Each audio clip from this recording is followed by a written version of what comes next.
늦게 아는 마음과 저녁빛에 물든 나무. 오늘의 이야기는 사위성 근처 작은 마을에서 해가 저물어 가던 저녁에 시작되었습니다. 마을 가장자리 밭두둑 끝에는 아누라카라는 남자가 혼자 서 있었습니다. 저쪽 언덕 위로는 하루 일을 마친 사람들이 걸어 내려오고 있었지만 아누라카의 발은 좀처럼 떨어지지 않았습니다. 그는 손에 쥔 낡은 삽자루를 바라보다가 천천히 중얼거렸습니다. 왜 나는 늘 모든 걸 지나고 나서야 깨닫게 될까? 아누라카는 어릴 적부터 느린 아이였습니다.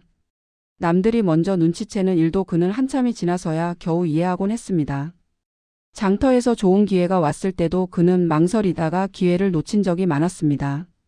부모가 나이 들어가는 모습도 막연히 바라보다가 돌아가신 뒤에서야 더 곁에 있지 못한 걸 후회했습니다.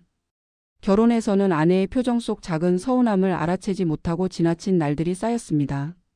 아내가 친정으로 가겠다고 조용히 말했던 그날 밤에도 그는 그 말의 무게를 바로 알지 못했습니다.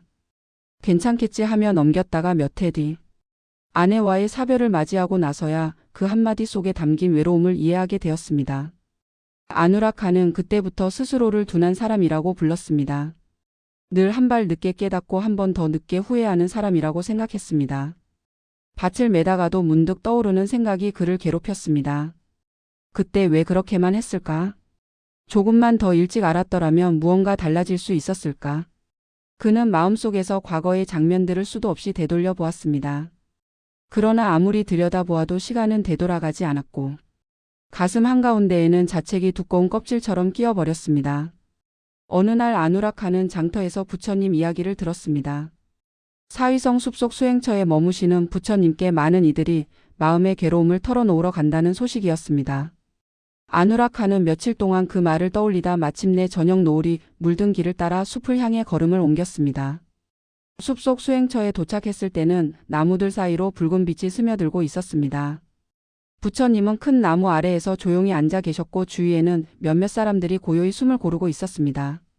아누라카는 한참을 멀찍이 서 있다가 조심스럽게 다가와 부처님 앞에 앉았습니다. 부처님은 그를 바라보며 부드럽게 물었습니다. 오늘 이 저녁 그대의 마음에는 어떤 빛이 비치고 있느냐? 아누라카는 손을 꼭 모았다가 풀며 낮은 목소리로 말했습니다. 저는 늘 늦게야 깨닫는 사람인 것 같습니다. 사람들의 마음도 좋은 기회도 소중한 순간도 전부 지나간 뒤에서야 비로소 알게 됩니다. 그때 왜 그렇게 말했을까 하는 후회가 늘 따라옵니다. 제가 너무 둔하고 어리석어서 자꾸만 인생의 적기를 놓치는 것 같습니다. 그래서 이제는 무언가를 느껴도 저 자신을 믿기가 어렵습니다. 부처님, 저는 이렇게 늦게 아는 마음으로도 제대로 살 수 있을까요? 부처님은 잠시 눈을 감고 숨을 들이켰다가 조용히 내쉬었습니다. 그리고 수행처 근처에 서 있는 한 그루 나무를 가리켰습니다. 저 나무를 보아라. 아누라카는 고개를 돌려 나무를 바라보았습니다. 부처님이 말을 이었습니다. 아침 햇살이 비칠 때 먼저 빛나는 잎이 있고 저녁 노을이 질 때에야 깊은 빛을 드러내는 잎이 있다. 어떤 나무는 봄에 꽃을 피우고 어떤 나무는 늦은 계절에 열매를 맺는다. 먼저 피는 꽃이 전부가 아니든 늦게 물드는 빛도 그 나름의 깊이가 있다. 그대의 마음도 그러하다. 그대는 늦게야 알게 된다고 말하지만 사실은 오래 바라보다가 늦게 물드는 나무와 같다. 아누라카는 그 말을 듣고도 쉽게 고개를 끄덕이지 못했습니다. 그는 조심스럽게 물었습니다. 하지만 제가 늦게 알아서 놓친 일들이 너무 많습니다. 미리 알았더라면 덜 상처 주고 덜 후회했을 것 같아 마음이 아픕니다. 늦게 깨닫는 마음을 어떻게 좋게 볼 수 있겠습니까? 부처님은 땅 위에 떨어진 낙엽 하나를 주워 손 위에 올려놓았습니다. 그리고 이렇게 말했습니다. 비가 오고 바람이 불 때에는 나무도 제 몸을 지키느라 바쁘다. 그때는 땅이 얼마나 메마른지 잘 알지 못한다.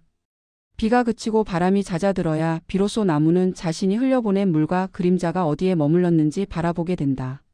사람의 마음도 때로는 한참이 지나고 나서야 자기 말과 행동이 남긴 자리를 깊이 볼 수 있다. 늦게 아는 마음은 단지 둔한 마음만은 아니다. 세월이 지난 뒤에야 더 깊은 자리까지 비추는 마음이기도 하다. 아누라카의 눈가에 천천히 눈물이 맺혔습니다. 그는 떨리는 목소리로 말했습니다. 그렇다면 제가 뒤늦게 깨닫고 후회하는 이 마음도 헛된 것만은 아닌가요? 부처님의 눈길이 조금 더 부드러워졌습니다. 그대가 지금 느끼는 후회와 미안함은 이미 어제의 그대가 아니라고 알려주는 징표이다. 그대의 마음이 둔하다면 어제나 오늘이나 아무런 찔림이 없었을 것이다. 늦게라도 아프게 느끼는 것은 그만큼 그대의 마음이 깊어졌다는 뜻이다. 이제 그 마음을 가지고 무엇을 할지 묻는 것이 중요하다. 과거의 장면 속에 머물며 자신을 찌르는 데에만 쓰지 말고 지금 만나는 사람들에게 조금 더 따뜻한 눈길을 건네는 데에 써보아라. 그대가 늦게 깨달은 만큼 이제는 한 사람의 마음을 더 오래 바라볼 수 있을 것이다. 안우락하는 가슴 한가운데 오래 굳어있던 자책의 껍질에 작은 금이 가는 느낌을 받았습니다. 자신을 둔한 사람이라고 부르던 말이 조금씩 힘을 잃어가는 것 같았습니다.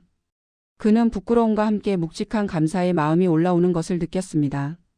숲을 떠나 마을로 돌아가는 길에 저녁 노을이 더욱 붉게 물들고 있었습니다.